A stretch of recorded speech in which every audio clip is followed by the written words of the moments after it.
Hey guys, so what we're going to do today is we're going to work on a riff from Hal Leonard's Guitar Tab Method book. If you haven't done so already, I highly recommend you go to Amazon and pick this book up, and then you can follow along. So we're going to work on a riff called Feel the Beat. Now, I'm going to talk a little bit about how music works and stuff. When you're looking at the notation. In this book, it's all about tabs, and usually there's no kind of rhythmic notation added. Well, in this book, they add the rhythmic notation. So what that means is, quarter notes, half notes, whole notes, eighth notes, and eventually 16th notes. It's breaking up the different beats. And we're going to start out with simple quarter notes. Now, if you have this book and you're looking at the book, or you looked at tabs or whatever, your standard notation, you can notice the music is split up. There's like little lines, and it splits it up into small little sections. And then what this means is in 4/4 time, which we'll talk about in a second, that means each measure is going to get 4 beats. 1, 2, 3, 4. That's one measure. Then you go over the line to the next measure, and that's 1, 2, 3, 4. Next measure, 1, 2, 3, 4. 1, 2, 3, 4. 1, 2, 3, 4. So 4 beats going through forever until the song ends, or time signature changes within a song, which happens sometimes. So that's basically how a measure works. And then what we call 3/4, it'll be 1, 2, 3, 1, 2, 3, 1, 2, 3. But we're not working on 3/4 yet. We're working on 4/4. Now, what is 4/4? Well, that's the time signature. That's in the very beginning of your music. You'll see a 4 and a 4 underneath. They're stacked on top of each other. The very top 4 tells you, again, there's 4 beats for every measure. The bottom number will tell you that a quarter note gets 1 beat. Now, this bottom number you don't really have to worry about right now. Later on, you get into more advanced levels, that number might change, or will change if you really got to get into different time signatures. But for now, for a while now, you're not going to be even messing with that. You're concerned with the top number, and the top number is 4 beats per measure. Again, 1, 2, 3, 4, 1, 2, 3, 4. Or there may be a 3 there instead. So instead of 1, 2, 3, 4 for each measure, it's going to be 1, 2, 3, 1, 2, 3, 1, 2, 3. We're going to get to that soon, but for now, we're in 4/4. So I just want to make sure you got that nice and solid before we start out. So now, let's go ahead and we're going to take a look at the riff.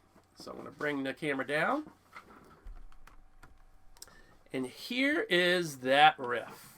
So we got on the A string, you're going to play the 0 4 times. 1, 2, 3, 4. And then you're going to play 3 2 times on the 3rd fret with your 3rd finger. Go to 2nd fret, play the 2nd fret once with your 2nd finger. And then you're going to play the 1st fret on with your 1st finger 1 time. So it's 3, 3, 2, 1. And it's a really good idea to memorize this too without even playing. Okay, we got, this is all on the A string. 0, 0, 0, 0, 3, 3, 2, 1. And be able to memorize that and say it without even looking at it. 0, 0, 0, 0, 3, 3, 2, 1. I know you can't see my head, but I wasn't looking. So you want to get that memorized. And then you don't have to depend on that book all the time. Keep looking over, and that's what can mess you up. You're focused on this, then you got to look at that. You lose your focus on this. And then there's that. Then you got to look over here, and it just kind of disrupts everything. So if you can get that memorized, then you can focus on your fretboard. So, and then, so we have 0, 0, 0, 3, 3, 2, 1.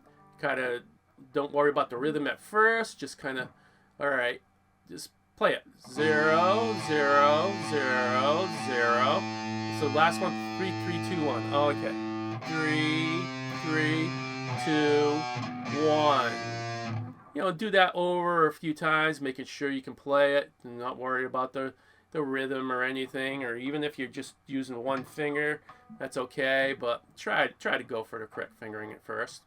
And speaking of fingering, after you kind of went through the riff, that's the next thing you want to do. So you memorized the notes. And by the way, if you ever get messed up in a riff, you know, and it's just too much to memorize the whole thing, just take one measure. Focus on one measure. If that's too much, focus on just a half a measure, trying to get that going good. And then add the next part. Don't let yourself get overwhelmed by trying to get a whole thing at once. You know, unless, you know, it's easier and you have no problems working on it. But as you go along and things get more difficult, you're going to notice you're going to have to break things up. So, yes, so you got the, you know, what you're supposed to play. You got the riff memorized in your head. Now it's the fingering.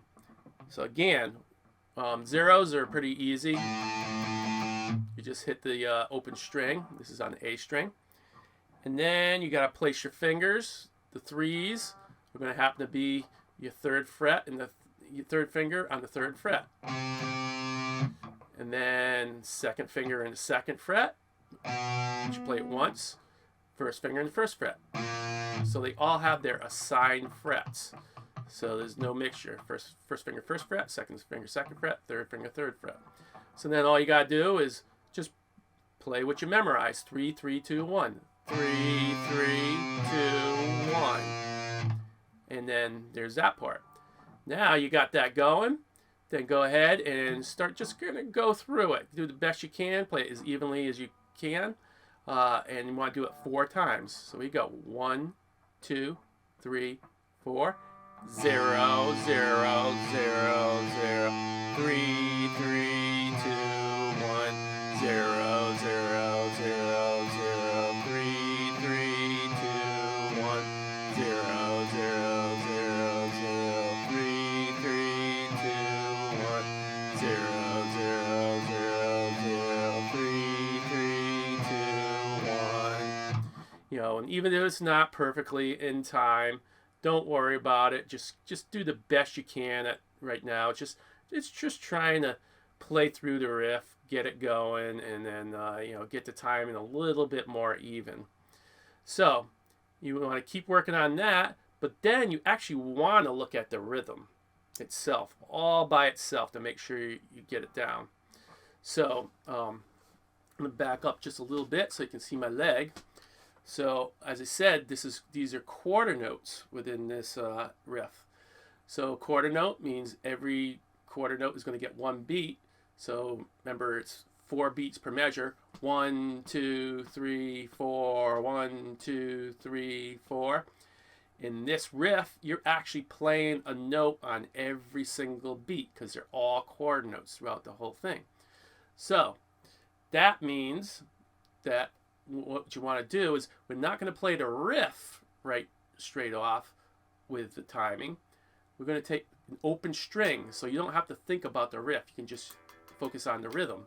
So say you could use open string, power chord, you know, a full chord, or whatever you want. I'm going to just use an open string. You know, my open E string. And what you do is get a one good thing to do even before this is get a metronome or drum beat and just sit there and make it, you know, turn it on, click, click, click, click, and then just start tapping your foot, making sure you play it in time. Click, click, click, click, click, click, click, click. If you notice you're off, click, click, click, click, click. You know, you're all off of the timing. Then you gotta slow that down and then make sure you can get that foot tapping dead on. If you can't do that, everything else is going to fall apart. It's just, this is not going to work. You know, yes, you can do it by ear and stuff, but that's not the point here. We're trying to work on a rhythm here. That's what I use this book for, is my rhythm training book, I call it, with my students. So you want to make sure you can play that dead on. Your foot hits the ground every time a click comes by. Click, click, click, click, click, click, click, click. And then the next thing you do is you just take an open string and you just play around with it. I'm muting out the rest of the strings. That's what my finger's doing over here. And I have my E string. So it's click, click, click, click, click, click, click, click, click, click, click, click. So every time it's clicking, I'm tapping my foot and I'm hitting the string. So now I'm connecting to that metronome. My foot is connected. My when I'm playing is connected, and you want to make sure that's all tight and together. Again, you can continue even if you're not able to play this,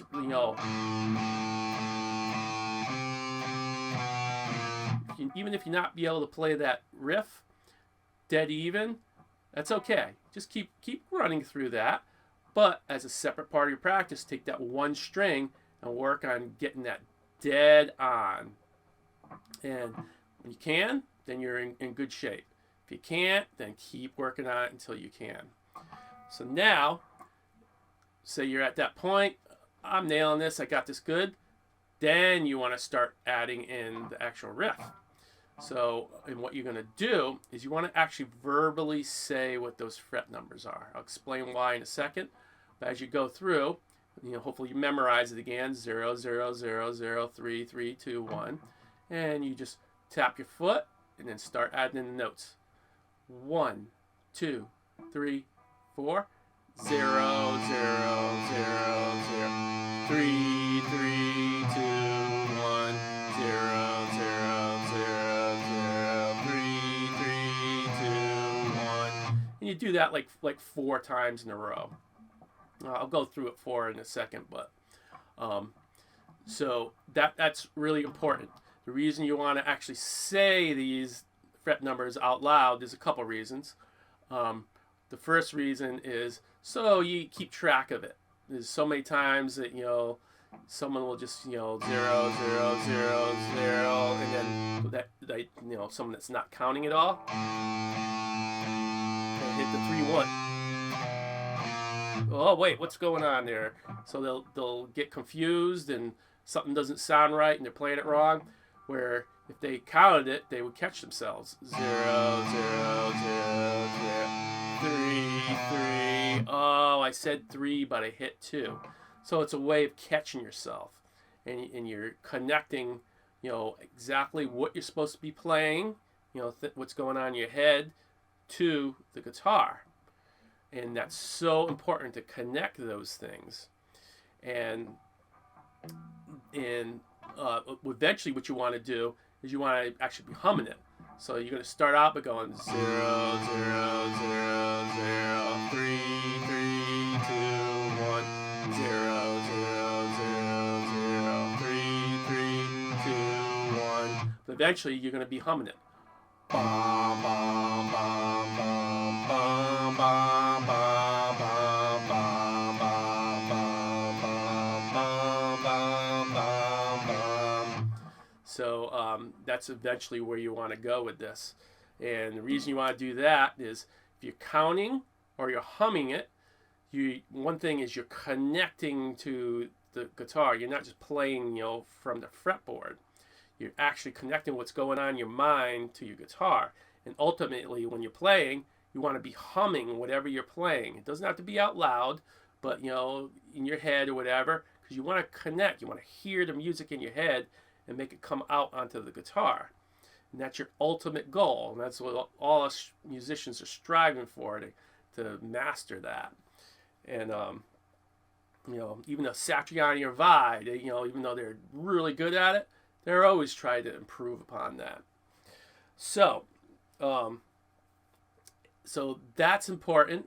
And again, it's good that in the very beginning, just to say the fret numbers, because you'll be able to keep track of it and you wean yourself off of that and start humming it. But what's important with both of these is you're occupying your mind. Again, you're connecting what's in your brain to what's on the guitar, and any kind of outside thoughts are pushed out because you're so focused on that. If you don't do that and you're just kind of like, oh, I got this going, and you start playing, well, you can start to think about, what you did the day before, what do you got to do later, what are you going to cook for dinner, and then, you start thinking this is easy, and you let your mind wander. And then that's when you start to make mistakes and start to play off time.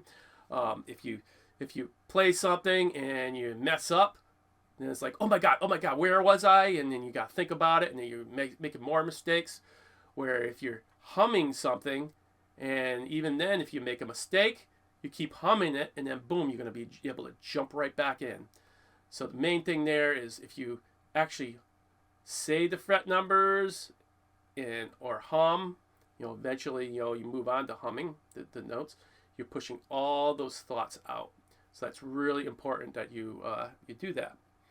And another thing you want to watch out for is this is 4/4 time, and you got to keep moving along. You don't want to start with the beginning. Go 0 0 0 0 3 3 2 1, then stop, and then 0 0. No, there's repeat signs. If you looked at the in the book, there's a repeat sign. It means you got to go right back to the beginning. The very last note is a quarter note, and that brings you right back to the beginning. So you can only have one beat to get to the beginning again. And in the book, it has just one repeat sign, means 2 times. I like to go through it 4 times. So it means you're going to keep that beat going. So whatever you do, when you get to the end of that riff, don't stop and then start again. You want to work towards getting that nice and smooth. So I'm going to go through it 4 times for you. Go ahead and follow along if you want, or watch it at first, but then when you're ready, follow along. So it's 0 0 0 0 3 3 2 1. Back to 0 0 0 0 0 3 3 2. Watch my foot. 0 0 0 0 3 3 2 1. Stretch my leg. 0 0 0 0 3 3 2 1. Do a couple more. 0 0 0 0 3 3 2 1. 0 0 0 0 3 3 2 1. So you notice my leg kept hitting, and every time it hit the ground, again you can't see my foot hitting the ground, but every time my leg came down, I was hitting the note. And that's how quarter notes. Every beat you're going to actually play, and you want to keep that consistent. You can try it without the metronome at first, and just kind of get the hang of it and play it as smoothly as possible.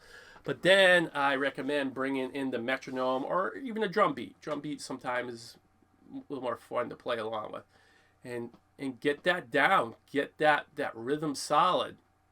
And if you get messed up or anything, you start to get overwhelmed and, oh, I'm not getting this, keep stepping it back. You can always go back to like, all right, I got to get this rhythm a little bit more solid. Let me go back to the E string. 1 2 3 4. 1 2 3 4. By the way, you should always do a count, whether it's 1 2 3 4, or going, if that's too long, go 3 4, and then come in. Because what happens is your foot is down. It's so easy to, if you're going to start right off, bringing your foot up when your foot should actually be down. And plus, you got to feel the groove a little bit before you get going. So count, 1, 2, 3, 4, at very least 3, 4, and then go for it. So, but yeah, if you need to back up, go ahead and back up and build yourself back to where you can play the full riff while you're tapping your foot. And this is great, for working on a rhythm. If you're more experienced, sure, this may be easy. I don't need to tap my foot. I don't need to do all this. It's a real easy riff. But if you never tap your foot or anything, worked on your timing, this is still good to go back and work on this. Make sure you got the very basics really solid. Because if you jump in later on something more advanced, then you're going to be struggling and you're not going to quite get it. And then you're going to have to either go all the way back to the beginning and do this all over again and build up, or you're just going to be like, nah, I'm not going to do that, and then you're just going to struggle, and it's just going to, you know, prolong you be able to get really tight with rhythm, and you're not going to advance anywhere as far as that. So if you want to work on your timing and get your foot tapping going, so you're going to be solid, and if you make a mistake, you'll be able to come right back in really easily. This is a great thing to work on, and starting right here at the basic level is great. And if you know you're totally starting out, you're in a good spot, starting right out in the beginning. So go ahead, work on that. If you have any questions, let me know. Otherwise, we'll see you in the next one.